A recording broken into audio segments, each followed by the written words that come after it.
예레미야 31장 34절 말씀입니다. 예레미야 31장 34절 말씀, 한 절 말씀입니다. 우리 같이 봉독하도록 하겠습니다. 그들이 다시는 각기 이웃과 형제를 가르쳐 이르기를 너는 여호와를 알라 하지 아니하리니 이는 작은 자로부터 큰 자까지 다 나를 알기 때문이라. 내가 그들의 악행을 사하고 다시는 그 죄를 기억하지 아니하리라. 여호와의 말씀이니라. 아멘. 오늘 이 말씀 우리가 보게 되는데요. 먼저 이 말씀을 간단하게 살펴보면 오늘 말씀 중에 내가 그들의 악행을 사하고 다시는 그 죄를 기억하지 아니하리라 되어 있습니다. 용서의 기술 책을 보다 보면 이 말씀을 간단하게 언급을 하는데요. 여기 보시면 악행을 사하고 하는 것이 악행을 용서하고라고 바꾸어서 표현할 수 있을 텐데요. 이 용서하고 다시는 그 죄를 기억하지 아니하리라 되어 있기 때문에 용서는 곧 기억하지 않는 것이다. 이렇게 우리는 생각하기가 쉽습니다.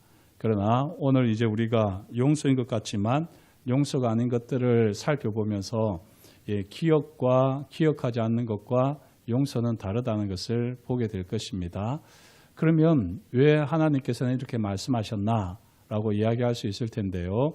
이 용서의 기술에서도 잠깐 언급을 하지만 하나님께서 악행을 용서하시고 그리고 나서 그 다음에 죄를 기억하지 아니하신다라고 말씀하신 것이지 용서가 곧 기억하지 않는 것이다 라고 말한 것은 아니라는 겁니다. 그래서 용서가 이루어진 다음에는 기억하지 않는 것이 있겠지만 그러나 이 기억과 기억하지 않는 것과 용서는 같은 것은 아니다 라고 할 수 있습니다. 그리고 조금 더 이제 우리가 깊이 이렇게 말씀을 묵상하게 되면 이 세상에 진정한 용서를, 참된 용서를, 온전한 용서를 하실 수 있는 분은 하나님 한 분밖에 계시지 않습니다. 그래서 하나님께서는 용서하신 다음에 그 다음에 기억하지 않으시겠죠. 죄를 기억하지 않겠지만 우리의 용서는 하나님만큼 온전한 용서가 아니거든요.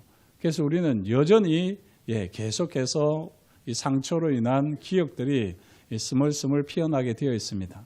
그런 부분들에서 이제 우리가 용서와 기억의 문제 한번 또 다뤄보도록 하겠습니다. 어제 우리가 함께 이야기를 나눌 때요. 상처가 용서로 되는 치유 과정이라는 제목으로 함께 은혜를 나누면서 간단하게 제가 한번 어제 있었던 내용을 정리하면 인간관계의 상처가 용서로 치유되는 과정은 4단계를 거치는데요. 제일 처음에는 상처를 인식하는 단계, 그리고 이 상처를 인식할 때 우리는 부당한 상처들을 분별할 줄 알아야 된다 말씀을 드렸습니다. 이렇게 상처를 인식하게 되면 그 가운데 감정이 일어나게 되죠. 분노가 일어나게 될 것입니다. 그게 두 번째 단계, 미움의 단계가 될 텐데 분노로 해서 미움이 생길 수 있지만 그 분노는 건강한 감정일 수 있습니다. 그죠? 자극이 있을 때 거기에 대해서 우리는 건강하다면 반드시 살아있다면 그 반응이 있기 때문에 분노는 일어날 수 있어요. 하지만 그 분노가 뭐가 되면 안 되죠? 증오가 되면 안 되는 것입니다. 그래서 이 증오가 되지 않도록 하기 위해서 우리가 용서를 하는 것입니다. 증오가 되지 않도록 하기 위해서 용서를 하는 것이고 그 용서를 통해서 우리는 치유를 경험하게 되고 거기서 한 걸음 더 나아가 이제 연합에 이르게 되는 것이지요. 자, 이렇게 우리가 용서를 해야지 되는데 약오름을 참는 것은 용서입니까? 용서가 아닙니까? 용서가 아니라고 했습니다. 무시당하는 것을 참는 것은요, 그것도 용서가 아닙니다. 실망을 참는 것, 그것도 용서가 아닙니다. 그 다음에 조금 부족한 사람들, 조금 사회적으로 모자라는 사람들, 그런 이제 마이너리티라고 그러는데 이 마이너리티 인생, 마이너리그 인생들, 그들을 보면서도 우리가 그것을 수용한다, 또 참아낸다, 이것은 용서와 관련 있는 것이 아닙니다. 이것들에 대해서는 우리가 필요하다면 때로는 그 일들을 우리가 처리해야 되는 것이지 그걸 참는 것을 용서라고 하면서 용서를 남발해서는 안 된다고 이야기했습니다. 그러면서 꼭 용서가 필요한 상황이 세 가지라고 말씀드렸는데요. 첫 번째가 불성실, 나를 낯선 사람처럼 대할 때, 그거는 상당히 우리 입장에서는 불쾌하고 상처가 되기도 하는데요. 그럴 때는 우리가 용서를 해야지 된다는 것입니다. 그리고 배신, 나를 적으로 대할 때, 그때도 우리에게 꼭 필요한 것이 용서고요. 그 다음에 학대, 나를 인간 이하로 대할 때, 그때 우리는 이 용서라는 것을 해야지 된다는 것입니다. 이렇게 우리가 상처를 받았고 그때 우리 마음에 분노가 일어나지만 그 분노가 증오가 되지 않도록 해야지 되는데, 이걸 종으로 키워나가게 되면 결국에는 질병으로 이게 나타나게 되어 있다 하는 데까지 우리가 어제 살폈습니다. 오늘은요, 이제 용서인 것 같지만 용서가 아닌 것들을 또 살펴보게 될 텐데요. 신학자 폴 테일리, 제가 참 좋아하는 신학자입니다. 문화에 대해서 이 대가인 분인데, 이 폴 테일리가 이런 말을 했습니다. 진정한 용서는 참여이다. 단절의 힘을 극복하는 재결합이다. 이런 말을 했습니다. 이 말을 한마디로 이야기하면 진정으로 용서하게 되면 결국에는 화해까지 이른다 하는 이런 말이 되겠지요. 연합, 화해를 이루어야지 진정한 용서다라고 말할 수 있을 것입니다.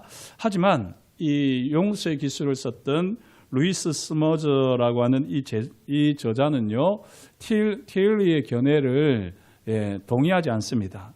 그러면서 예를 들기를, 산의 정상을 올라야지만 등산입니까? 어떻습니까? 그렇지 않잖아요. 이 책들을 보면 가끔 나와 있지만 꼭 산의 정상을 밟지 않더라도 그 산 정상 아래에서 산을 바라보고 다음을 기약할 수 있는 것도 이 등산이 가지고 있는 묘미다. 또 등산하는 사람의 여유다. 이런 말을 하기도 하거든요. 우리가 우리 이런 좁은 야트막한 산 가지고는 그런 말을 하지 않지만 아주 세계적인 고봉들, 그런 고봉들을 오를 때는 막상 오르지 못하고 내려오는 산들도 많지 않습니까? 그런데 그걸 기어이 오르겠다고 하면 꼭 목숨을 잃게 됩니다. 하지만 산이 나를 받아주지 않는구나. 산이 이번에는 나를 허락하지 않는구나. 그러고는 거기서 내려오게 되면 다음에 산이 허락해 줄 때까지 또 기다리면서 그 기회를 찾는 것, 이것들도 분명히 등산이거든요. 이 등산 이야기를 하는데, 용서는 꼭 화해 또는 이 연합을 이루어야지만 용서가 아니라는 것입니다. 다시 말씀드리면 절정이 결여된 절정이 결여된 용서라고 해서 용서가 아닌 것은 아니다. 그것들도 진정한 용서이다라고 말을 합니다. 그런데 여기서 조금 말을 끝을 내어버려요. 그래서 이 용서의 기술이라는 책을 읽으면서 아마 조금 어렵다 하시는 분들도 있을 텐데, 조금 더 자세하게 풀어내야 되는 부분에서 그것들을 하지 않는 이 좀 저자를 보게 됩니다. 저도 좀 아쉬움이 있는데요. 이런 면에서 가만히 생각을 해보면 진정한 용서는 꼭 화해나 또는 연합까지 이르지 않아도 진정한 용서일 수 있습니다. 그러나 그것이 진정한 용서라고 해서 그게 온전한 용서는 아닌 거죠. 우리가 이 땅에서 경험할 수 있는 온전한 용서는 연합, 화해까지 이르면 참 좋은 거죠. 그런데 이 연합, 화해까지 이르지 못했다고 해서 용서가 아닌 것은 아닙니다. 그렇게 우리가 이 진정한 용서와 온전한 용서를 조금 구분할 필요가 있습니다. 이 저자가 이야기하면서 잘못을 저지른 사람과의 교제를 방해하는 도덕적 장애물을 제거하는 것, 이것이 바로 용서의 핵심이다. 이런 아주 멋진 말을 했습니다. 그런데 이 멋진 말을 하고는 조금 자세히 풀어내면 좋을 텐데, 여기서도 그냥 줄만 긋고 나아가도록 해버려서 조금 아쉬움이 남습니다. 지금 다시 한번 말씀드려 볼게요. 용서의 핵심이 뭐냐면 잘못을 저지른 사람과의 교제를 방해하는 도덕적 장애물을 제거하는 것, 이것이 용서의 핵심이라는 것입니다. 이게 무슨 말인지 잘 아시겠습니까? 전문가들이나 알 수 있을까? 이 한 줄을 읽고는 이 의미를 사실 잘 파악하기는 어렵습니다. 그런데 조금 이 책이 아쉽게 이런 자세하게 좀 풀어내줘야 될 부분들에서 풀어내지 않습니다. 다시 용서의 핵심을 말씀을 드리면요. 잘못을 저지른 사람하고 교제를 할 수 있어야지 됩니다. 그런데 그 교제를 방해하는 도덕적 장애물을 제거하는 것이 용서의 핵심이라는 거죠. 이게 무슨 말이냐면 내가 용서를 하지 않으면 잘못한 사람으로 인해서 그 사람과의 관계를 맺지 않잖아요. 교제를 하지 않으려고 합니다. 근데 이렇게 하다 보면 그 잘못한 사람도 원래 잘못했으니까 문제가 있는 것인데 그렇게 교제를 하지 않는 나의 이 모습도 도덕적으로 볼 때 문제가 될 수 있는 것입니다. 그 사람이 내게 잘못했다고 해서 내가 그 사람에게 그 사람을 미워하고 부당하게 대한다? 이게 정당화될 수 있습니까? 아니잖아요. 그렇게 정당화될 수 있는 것은 아닙니다. 그 사람이 내게 상처를 준 것에 대해서는 물론 내가 미워할 수는 있어요.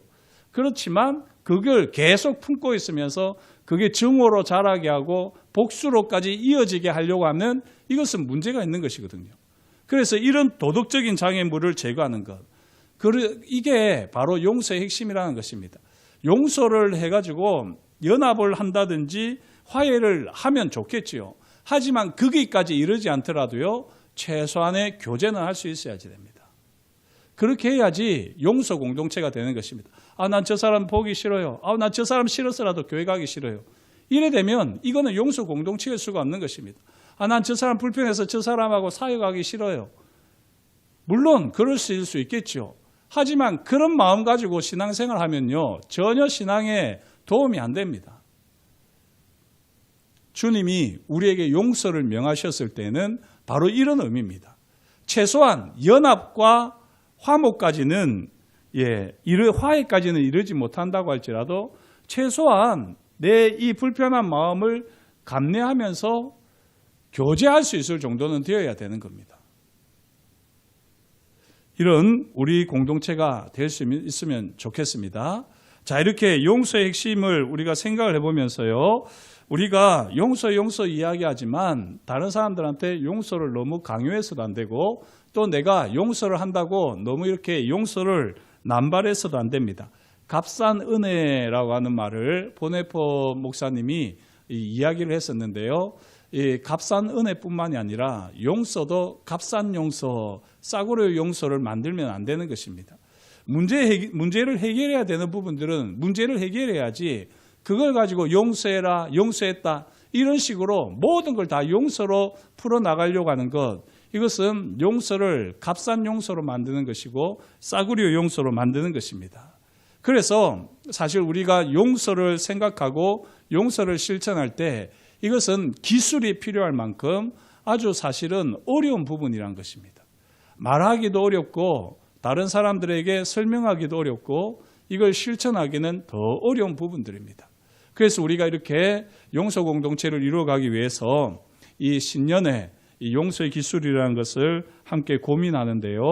오늘은 용서인 것 같지만 용서가 아닌 것들, 이것들을 이제 우리가 함께 정리해 보겠습니다. 그러기에 앞서서 먼저 온전한 용서가 있었고 진정한 용서가 있었습니다. 그죠? 그래서 나에게 아픔을 줬던 사람, 나에게 이 해를 가한 사람, 이 가해자와 화해를 이룬다면 온전한 용서일 것입니다. 화목하다면, 연합한다면. 하지만 거기까지 이르지 못한다 할지라도 우리는 진정으로 용서할 수 있어야지 됩니다. 그러면 이 진정한 용서와 온전한 용서의 차이는 어디에 있을까? 그게 이제 용서의 기술 5번째인데요. 가해자가 보여야 하는 진실된 자세가 있습니다.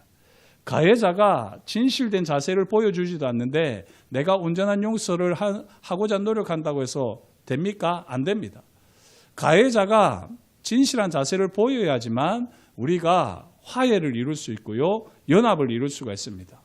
나 혼자 용서한다고 해가지고 온전한 용서를 할 수가 없는 것이죠.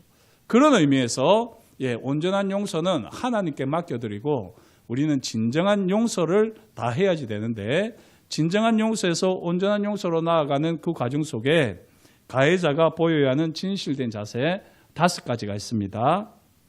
첫 번째, 가해자가 자신의 잘못을 저질러 피해자를 아프게 했다는 것을 인정해야 합니다. 그러니까 이걸 다시 말씀드리면 자기가 잘못한 사실에 진실해야 되는 것이죠. 가해자가.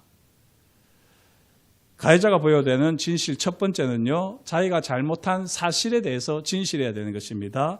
두 번째는 가해자는 피해자의 감정에 진실해야 한다. 피해자가 느끼는 그 아픔들, 상처들, 그것을 같이 느낄 수 있을 만큼 감정에 진실해야지 된다는 것입니다. 세 번째는요, 가해자는 피해자의 말을 진실하게 경청해야 한다. 정직한 귀를 가지고 또 정직한 입으로 그렇게 정말 미안하다, 정말 내가 잘못했다, 이렇게 아파할 줄 몰랐었고 내가 이것이 이렇게 당신에게 큰 아픔이 될 줄은 몰랐었다, 정말 미안하다, 이제 이렇게 이야기를 하는 것, 이것이 말의 진실입니다. 말을 진실하게 듣고 진실하게 하고, 이렇게 말에 진실해야지 되고요. 네 번째는 두 당사자가 미래에 대해 진실해야지 됩니다. 미래에 대해서도 진실해야지 됩니다. 이것을 다시 이야기하면 약속이 뒤따라야 되는 것이죠. 내가 다시는 이런 일이 없도록 하겠다. 혹 내가 또 이런 일이 발생할 것 같으면 미리미리 내게 얘기를 해준다면 내가 이 약속을 지키는데 더 잘할 것 같다. 이와 같이 5가지라고 했네요. 제가 4가지. 이 4가지에 진실할 때만 그 가해자와 우리가 온전한 용서에 이를 수 있습니다. 그런데 이 4가지에 진실하지 않은 사람, 그 사람하고 온전한 용서를 이루려고 너무 애쓰지 마십시오.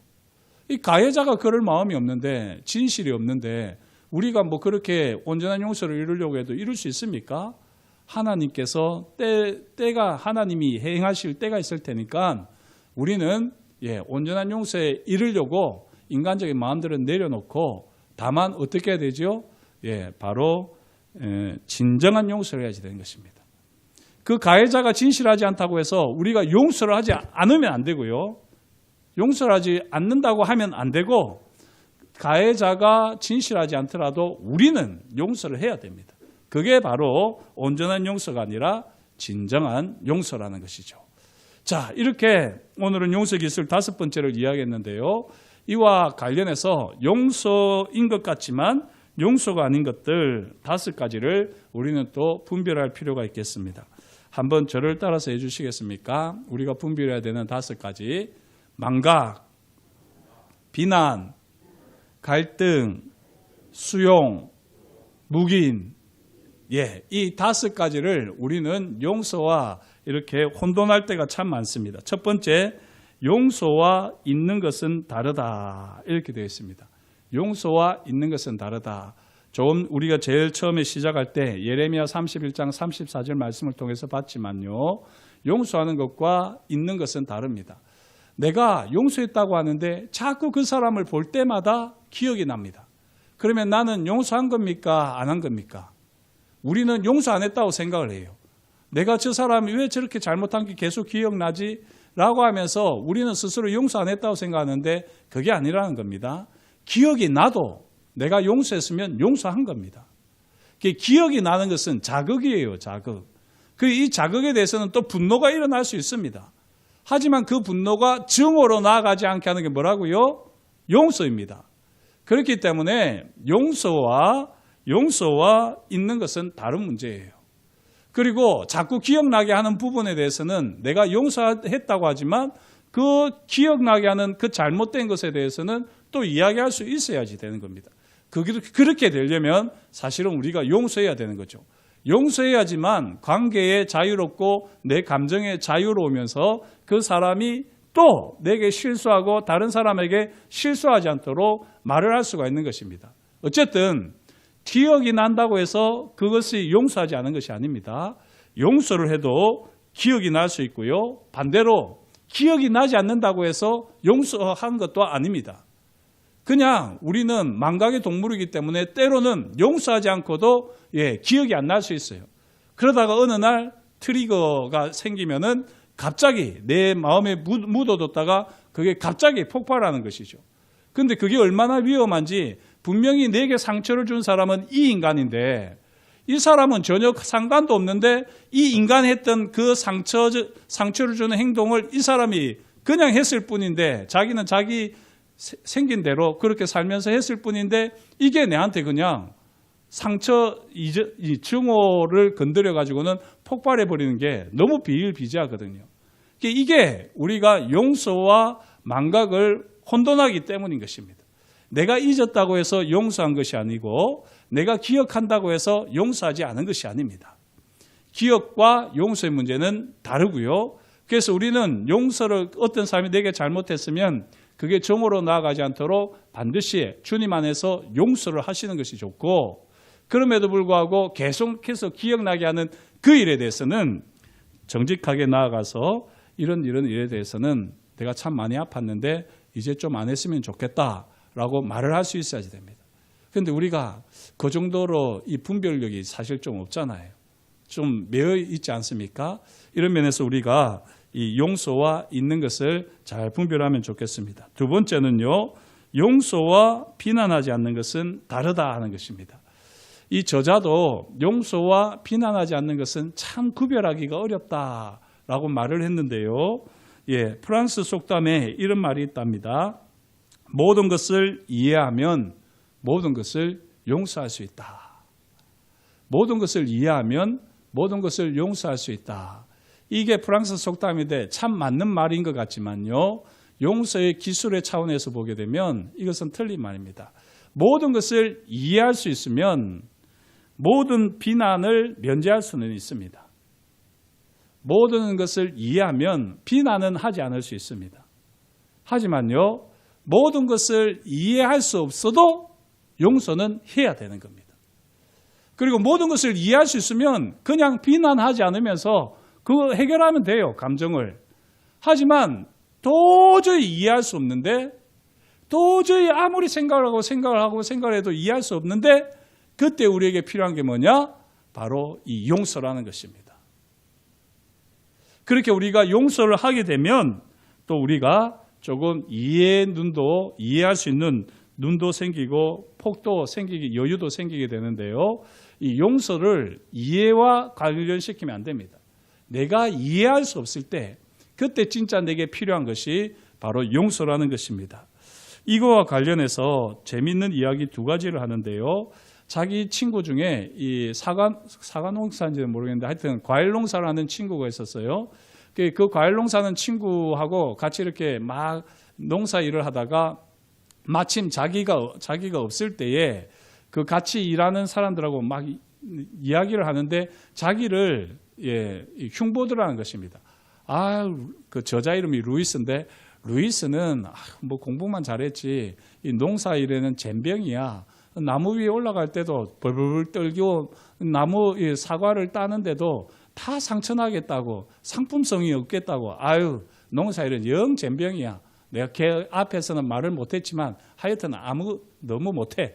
이렇게 이야기를 한다고 그렇게 이야기를 했습니다. 이런 경우에 이 경우에 이것은 용서의 문제가 아니라는 것입니다. 왜냐하면 그 친구는 농사꾼의 눈으로 보기 때문에 그렇게 충분히 판단할 수 있다는 거예요. 물론 자기를 흉보았기 때문에 기분은 나쁠 수 있지만 그것은 용서의 문제는 아니라는 것입니다. 자, 그런데요, 이 선생님 중에 이 루이스라고 하는 저자가 되게 키는 크고 비쩍 말랐대요. 그래가지고 이 학교 같은 경우는 체육 활동을 하고 나면 다 같이 샤워를 했나 봅니다. 근데 이 친구는 너무 비쩍 말라가지고 청소년 시기에 샤워를 하게 되면 말라깽이라고 하면서 아이들한테 놀림을 당할 것 같아가지고 항상 체육을 하면은 빨리 그냥 탈의장에 가가지고 옷을 갈아입고 나왔대요. 그런데 어느 날 체육 선생님이 이제 그런 자기를 보고는 억지로 이제 샤워장으로 밀어 넣었다는 것입니다. 그렇게 샤워장으로 밀어 넣었는데 애들이 이제 보고 아니나 다를까 말라깽이라 하면서 흉을 보는 거죠. 그런데 그 흉을 보는데 그걸 선생이 즐기고 있었다는 겁니다. 이것은 우리가 아는 뭐죠? 인격 모독이잖아요. 적으로 대하는 것일 수 있고 그렇지 않으면 낯선 사람으로 만드는 것일 수 있고 어떤 면에서는 인간 이하로 만드는 것이기도 합니다. 이 존중을 전혀 하지 않았던 것이거든요. 이것은 취향의 문제나 관점의 문제가 아닌 것입니다. 한 인간에 대해서 인격적으로 완전히 모독을 한 거 짓밟은 거거든요. 이럴 때 필요한 것이 용서라는 것입니다. 가만히 저와 여러분들이 잘 생각해 보십시오. 남이 비난했다고 해서 그걸 용서의 문제로 끌고 올 필요가 없습니다. 용서하니 용서하지 못하니 그렇게 얘기할 것은 아니에요. 자, 가만히 보시고 그게 그 사람의 취향의 문제인지 관점의 문제인지 나는 너와 관점이 달라. 나는 너와 취향이 달라. 그냥 서로가 공존하는 것이고 함께 이해하는 거야. 이러고 넘어갈 일이 있는가 하면 만약에 그게 정말 나를 낯선 사람으로 만들어버리고 나를 적으로 만들어버리고 나를 인간 이하로 취급하는 일이 되어질 때는 우리가 용서를 해야지 된다 하는 것입니다. 자, 세 번째, 용서와 또 다른 구별해야 되는 것이 갈등을 덮어두는 것입니다. 용서와 갈등을 덮어두는 것은 다릅니다. 만약에 갈등을 모두 다 덮어주게 되면 어떻게 될까요? 갈등을 다 덮어버리면 용서할 기회가 사라져버립니다. 그래서 공동체는 건강해질 수가 없어요. 당장에는 갈등이 없으면 화평한 것 같지요. 하지만 그 공동체는 성장과 성숙을 하지 않게 되고 결국에는 다 안에서 골마 터져가지고 공동체가 와르르 무너질 수밖에 없습니다. 물론 교회 공동체가 그렇게 되어서는 안 되고 또 성령께서 그렇게 두지도 않으시겠지만 분명한 것은 갈등을 덮는 것이 용서는 아니라는 것입니다. 그런데 우리는 너무나도 갈등을 덮는 것이 용서라고 착각을 하고 살고 있습니다. 그리고 이 용서의 기술이라는 책에서도 이야기하는데요. 목회자들은 강박적 갈등 관리자라는 것입니다. 교회 안에서 갈등이 막 일어나려고 하면 그것을 무조건 덮으려고 하는 게 목회자들의 모습이라는 거예요. 저는 안 그렇습니다.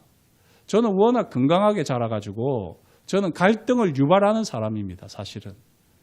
그래서 뭐 보시면 아시겠지만 때로는 좀 거침없이 이렇게 강단에서도 말할 때도 있는데요. 왜 저런 말까지 하지? 왜? 생각을, 충격을 주기 위해서 그런 거거든요.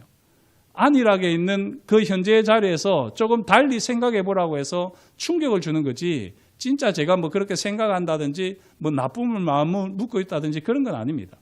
저는 이 건강하기 위해서는 갈등은, 적당한 필요하다고 여깁니다. 그리고 그 갈등을 용서하신 하나님을 더 잘 알아가는 기회로 가지고 그렇게 용서로 풀어내게 되면 그 공동체는 훨씬 더 성장하고 성숙하게 되어 있거든요. 그런데 대부분 공동체가 건강하지 못하니까 그냥 갈등을 덮어버리는 것입니다. 서로 대화하고 조정해서 일치를 이루어야 되는데 이렇게 할 수 있는 과정들을 그냥 다 무시해버리기 때문에 결국에는 용서할 수 있는 기회마저 사라져버리는 겁니다. 우리가 오해하지 않았으면 좋겠는데요. 하나님을 가까이 하는 용서 공동체라고 해서 우리에게서 갈등이 전혀 발생하지 않을까, 대립이 없을까? 2026년 많이 있을 겁니다. 그럴 때 그걸 좀 더 우리는 성숙하게 바라볼 수 있어야 되고요. 또 우리는 성숙하게 해결할 수 있어야지 됩니다. 그때 우리에게 필요한 게 뭐냐? 바로 용서라는 것이죠. 자, 네 번째, 용서와 상대방을 수용하는 것은 다르다 하는 것입니다. 자, 이 부분에서 이 저자가 좀 예리하게 느껴졌는데요. 타인이 당신에게 도저히 수용할 수 없는 일을 저질렀을 때 그때 하는 것이 용서라는 것입니다. 내가 수용할 수 있는 것은 수용하면 돼요. 그런데 내가 도저히 수용할 수 없을 때 그때 내게 필요한 것이 용서지, 내가 다른 사람을 수용하는 것이 용서가 아니라는 것입니다.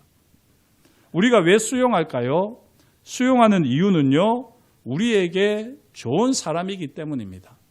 목사님, 저 인간은 좋지 않아도 제가 수용하는데요. 예, 그런 경우가 있죠. 어떤 경우에 그럴까요? 예, 사회적으로 수용하는 겁니다. 더불어 사는 세상이니까 조금 불편해도 조금 싫어도 그래도 허용에 가까운 수용을 하는 거죠. 그게 사회적인 수용입니다. 또 때로는 직업적으로 수용하는 경우도 있습니다. 정신과 의사 같은 경우 우리는 도저히 수용할 수 없는 인간들인데 그 정신과 의사는 그런 사람들을 다 같은 편인 것처럼 수용을 해줘야지 치료가 되잖아요. 그러니까 이 정신과 의사들은 직업적으로 수용을 하기도 합니다. 또 개인적으로 정말 싫지만 저 인간하고 내가 등을 지고 살면 내게 불이익이 생길 일이 많으니까, 내가 불편할 일이 많으니까 그냥 적당하게 적과의 동침처럼 수용하면서 사는 것, 이게 개인적인 수용입니다. 이런 수용이요, 용서가 아닌 것입니다. 용서는 우리에게 잘못된 행동을 했기 때문에 그 잘못된 행동과 관련해서 그 사람을 용서하는 것입니다. 이렇게 저와 여러분들은 용서와 수용을 잘 이제 분별을 해야 되겠죠.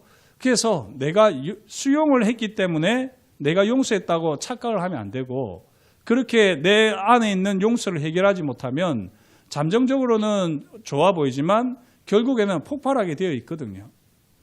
그 사람에게 폭발하든지 아니면 다른 사람에게, 애먼 사람에게 폭발하든지 할 수가 있습니다.